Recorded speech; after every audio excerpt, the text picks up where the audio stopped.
أبسط المواقف اللي بنقابلها كل فترة.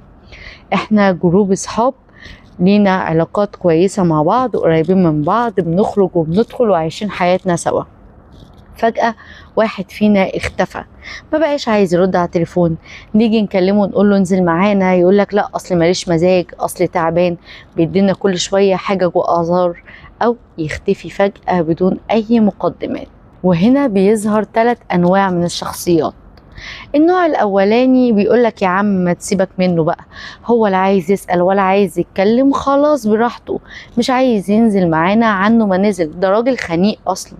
النوع التاني بيقولك لا يا جماعة، ممكن يبقى عنده مشكلة، احنا نسيبه لوحده ويهدى خالص وياخد فرصته، ووقت ما يجي يتكلم معانا او يحب يرجع يندمج معانا تاني، تمام، انا فعلا مسامحه ومش زعلان منه.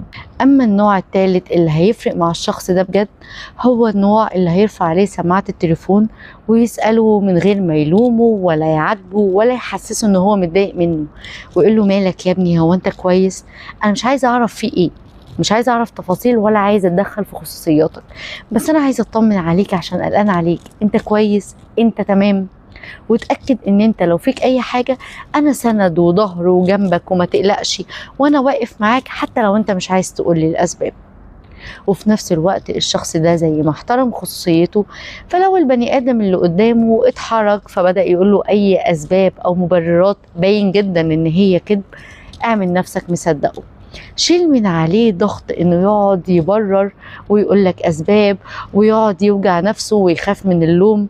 انت جاي تكلمه علشان تساعده وتحسسه ان في حد جنبه، مش علشان تضغط عليه اكتر. اللي احنا قلناه في موقف بسيط قوي زي صاحبك اللي اختفى، طبقه على كل حاجة في حياتك، على اي شخص انت ممكن تساعده، سواء الشخص ده عزيز عليك او لا، فارق معاك او لا، انت اصلا تعرفه كويس ولا ما تعرفوش، مجرد بني ادم انت ممكن ان انت تساعده، او هو في موقف محتاج مساعدة دلوقتي، في فرح او في حزن، اقف جنبه وخليك معاه. اعمل ده لوجه الله، وهتلاقي ان انت بالطريقة دي مش بتساعده هو بس، انت كمان بتساعد نفسك. انت هتبقى بتساعده هو ان هو فضفض، او ان حس بالامان او الراحة، او ان في معاه ظهر وسند. لكن انت من ناحية تانية هتبقى ساعدت نفسك، ان انت حسيت انك ليك قيمة، انك بتفرق في حياة حد، ان احساسك كده ان انت كبير قوي عند حد ووجودك بيفرق. ده لوحده هيخليك انت مرتاح نفسيا، وهيحسسك بقوة شخصيتك، وهيحسسك ان انت عندك كاريزما كده من نوع مختلف تماما.